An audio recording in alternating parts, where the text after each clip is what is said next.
Дорогие приднестровцы, от имени народа Республики Абхазия примите самые искренние поздравления по случаю 30-летия со дня образования Приднестровской Молдавской Республики. История независимости Приднестровья – это не только стремление к утверждению исторической справедливости, но и история героической борьбы за самое фундаментальное из человеческих прав – право свободы, право самому вершить свою судьбу, реализовано в тяжелейшей и кровопролитной войне.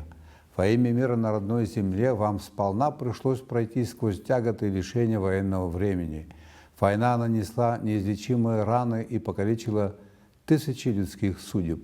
Однако народ Приднестровья выстоял в неравной схватке с врагом и, проявив несгибаемую силу духа, уверенно встал на путь построения независимого государства. И сегодня, руководствуясь национальными интересами и интересами обеспечения безопасности своих граждан, Приднестровская Молдавская Республика планомерно идет по пути укрепления своего суверенитета и демонстрирует готовность к сотрудничеству с международным сообществом.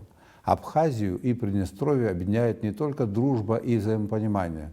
За годы сотрудничества между нашими странами была создана весомая договорно-правовая база, которая позволяет выстраивать полноценное межгосударственное взаимодействие.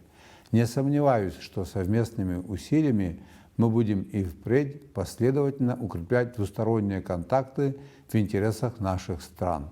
В этот торжественный день искренне поздравляю весь народ Приднестровья с 30-й годовщиной провозглашения независимости. Желаю вам мира, добра, благополучия и процветания.